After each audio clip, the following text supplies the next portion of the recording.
ఇప్పుడు ఘంటసాల గారు ఇంట్లో చెప్పకుండా వెళ్ళిపోయారంటారండి సంగీతం నేర్చుకోవడానికి, నిజమేనా? చెప్పే వెళ్ళారు. వెళ్ళారా? వెళ్ళారు. వెళ్తుంటే ఆ డబ్బులు లేకపోతే చేతులను ఉంగరం అమ్మేసుకుని అవి వెళ్ళిపోయినారు. అట్లాగా? చిన్నప్పుడే మామూలు చిన్నపిల్లప్పుడు ఉంగరాలు పెడుతుండేవాడు కదా. ఆయన 12 సంవత్సరాలు అయితే అక్కడికి వెళ్ళిపోయినాడు విజయనగరం. ఓకే.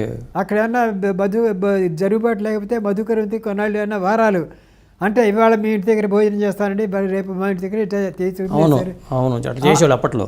అది అప్పట్లో మధుకర అట్లా చేసుకుని చదువుకున్నారు. అక్కడ విజయనగరంలో 4 సంవత్సరాలు ఉండేది విద్వాన్ వ్యాస. అక్కడ విద్వాన్ వ్యాసన్నారు.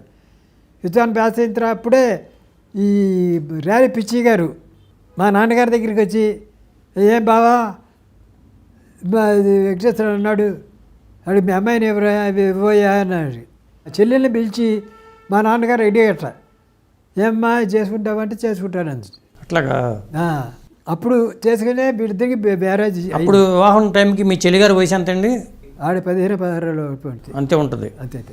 ఇప్పుడు మీరు ఎంతమంది మొత్తం సంతానం? 10 మంది సంతానం. అది 4 మగపిల్లలు, 6 అప్పచెల్లెళ్ళు. 6 అప్పచెల్లెళ్ళు. 2వ ఆవిడ ఘంటసాల గారి భార్య సావిత్రమ్మ గారు. 3వ ఆవిడ గుంటూరు, 4వ ఆవిడ ఏమన్నా గుంటూరు, 5వ ఆవిడ ఏమన్నా మన కనకదుర్గ దేవాలయంలో అర్చకత్వం ఇచ్చాడు. వాళ్ళ చెల్లెల్నే నేను చేసుకున్నాను. అట్లాగా? అంటే ఎదురుబెదురు అనమాట. ఓకే. ఇప్పుడు మా మేనల్డే అక్కడ చేసేది కనకదుర్గ దేవాలయంలో మా మేనల్డ్ చేస్తున్నాడు. విజయవాడ అలంకారాలు కూడా చేసేది వాడే. అట్లాగా? మొన్నటిదాకా మా మనవడు చేసేవాడు. ఓకే. అంతకుముందు 10 సంవత్సరాలు వాడే అవి అలంకారాలకి వెళ్ళి చేసేవాడు. అంటే మా మనవడు మేనల్డ్ ఇద్దరు కలిసి అక్కడ అమ్మవారి గుళ్ళో దసరా 10 రోజులు అలంకారాలు చేస్తుండేవాళ్ళు. అది ఇప్పుడు కూడా మా మేనల్డే చేస్తుంటారు అక్కడ దసరాలు. ఆ బద్రీనాథ్ సుబ్రహ్మణ్య బద్రీనాథ్ అని చెప్పి పేరు కనకదుర్గ దేవాలయంలో. ఇప్పుడు మీ వయసు ఎంత అండి? నా వయసు 92. ఎప్పుడు పుట్టారు? 19 జూన్ 1930లో పుట్టారు. 30. ఘంటసాల గారికి మీకు ఎంత తేడా ఉండేది వయసులో? 7 సంవత్సరాలు తేడా ఉంటుంది. ఆయన చిన్న మీకన్నా? నాకంటే పెద్ద అండి. మీకన్నా పెద్ద? 7 సంవత్సరాలు పెద్ద. అట్లాగా? నాకు ఘంటసాల సావిత్రి గారు, నేను ప్రమోదోత్తరామ సంవత్సరం జ్యేష్ఠ పౌర్ణమి నవమిన్నాను, నాకు పుట్టినరోజు. ఆవిడ ఏమన్నా ఆంగ్లేయనామ సంవత్సరం. ఘంటసాల సావిత్రి గారి పుట్టిన సంవత్సరం ఆంగ్లేయనామ సంవత్సరం. అంటే నాకును ఘంటసాల సావిత్రి గారికి 2 సంవత్సరాలు తేడా. మరి వయసు తేడా ఉంది ఘంటసాల గారికి మీ సావిత్రమ్మ గారికి వయసులో బాగా తేడా ఉన్నట్టుందిగా? బాగా తేడా ఉంది. 5-6 సంవత్సరాలు తేడా, 7 సంవత్సరాలు తేడా ఉంటుంది. ఆ రోజుల్లో 7 సంవత్సరాలు పిల్లలు ఇవ్వటే కష్టం కాబట్టి ఇప్పుడు అంటే పిల్లలు దొరకదు. ఇప్పుడు కూడా అదే పరిస్థితి. ఇప్పుడు ఆడపిల్లలు దొరకటలా, మగపిల్లలు నిరంతరంగా వస్తున్నారు. ఇప్పుడు ఏమైనా అందరికీ మైనర్ వెళ్ళిపోతుంది, ఆడపిల్లకి మైనర్ వెళ్ళిపోతుంది. అప్పుడు ఆయన మైనర్ ఉండగానే చేసేవాళ్ళు. అంతకుముందు బాల్య వివాహం శారదా యాక్ట్ అని చెప్పని చేసేది. మైనర్లో ఉండగానే తీసుకెళ్ళి ఇక్కడైతే మన ఆంధ్రప్రదేశ్లో వచ్చి చేస్తారని మచిలీపట్నంలో ఫ్రెంచ్ పేట ఉంది. అవును, ఫ్రెంచ్ పేట. అక్కడికి వెళ్తే వాళ్ళకి లేదు, అక్కడికి వెళ్ళి పెళ్లి చేసుకొచ్చేవాడు శారదా యాక్ట్లో. అవును, శారదా యాక్ట్ ప్రకారం అక్కడ ఏమైనా ఫ్రెంచ్ యానంలో అక్కడ గోవా యామనం డచ్ వాళ్ళది. ఇక్కడ యానంలో అక్కడ చేసేవాళ్ళు, లేకపోతే అందరు వచ్చి ఫ్రెంచ్ పాటలో పెళ్లి చేసుకొచ్చేవాళ్ళు శారదా యాక్ట్లో.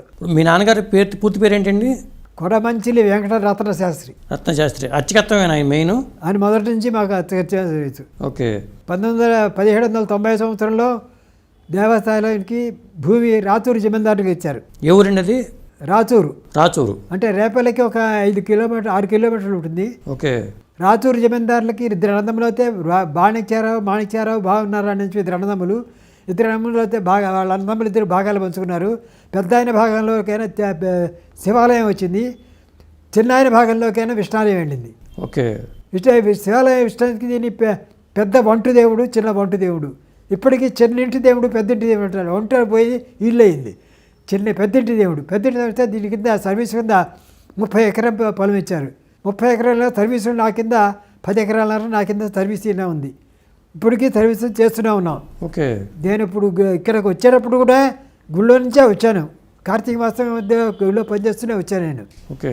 మరి మానవులు పొద్దునపూట స్నానం చేయడం, గుళ్ళోకి వెళ్ళడం, స్వామివారికి నిర్మాణం చేయడం, ఇంటికి రావడం, మళ్ళీ నివేదన చేసుకోవడం, మళ్ళీ రాత్రికి. మీ నాన్నగారు అంతా సెటిల్ అయింది పెద్దపులిపర్రేనండి? పెద్దపులిపర్రే. ఓకే. పెద్దపులి సెటిల్ అయ్యి అక్కడే పుట్టారు, అక్కడే పెట్టారు. మీ వయసు 92 సంవత్సరాలు అంటున్నారు. ఇంత యాక్టివ్గా ఎలా ఉండగలుగుతున్నారు? ఎలర్ట్గా ఉండేది ఏంటంటే నేను చేసే వృత్తి అది, నాకు వేరే ఆలోచన ఏం లేదు. అదంతా ఏమిటంటే ఇది నిల్లు, ఇది ఫుల్. అంటే వేరే ఆలోచన లేకపోవడం వల్ల ఇది ఎంటీ, వేరే ఆలోచన ఏం లేదు. ఏదైనా ఖర్చులు కావాలంటే జేబులో ఉండే డబ్బులు ఉన్నాయి, ఫుల్గా డబ్బులు ఉన్నాయి అంతవరకు. ఇది ఫుల్, ఇది నిల్లు. ముఖ్యమైన కారణం అదే. మరి మీరు డాక్టర్ దగ్గరికి వెళ్తారా? అసలు ఏమైనా వస్తే తేడాలు వస్తే వెళ్తారా? వైద్యం తీసుకుంటారా? నేను అందుకోసమే వచ్చాను ఇక్కడికి. డాక్టర్ దగ్గరికి వెళ్ళడానికి వచ్చారా? కార్తీక మాసంలో మా శివాలయం తెల్లవారుతన అభిషేకాలు చేసి 10-12 రకాల హారతులు ఇస్తాం. అంటే మొత్తం మీద 70-80 దీపాలు వెలుగుతాయి. ఓకే. అది హారతి ఇచ్చే ఆ పొగ వల్ల నాకు లంగ్స్ ఎఫెక్ట్ ఇచ్చింది. ఓకే. లాస్ట్ ఇయర్ కూడా అట్లాగే వచ్చింది. ఓకే. లాస్ట్ ఇయర్ వచ్చి వెళ్ళాను, ఇట్లా ఈ ఇయర్ కూడా అట్లాగే నడవడానికి కూడా అదిగా ఓపిక లేకుండా దగ్గు వచ్చేసింది, విపరీత ఆయాసం. అందుకని ఇక్కడికి వచ్చేసా. అట్లాగా.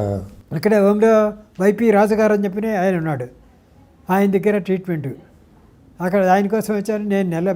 కిందటి నెల 16 తారీఖు వచ్చాను నేను. ఇలాంటి ఇంట్రెస్టింగ్ వీడియోస్ కోసం తప్పకుండా మా ఛానల్ని సబ్స్క్రైబ్ చేయండి.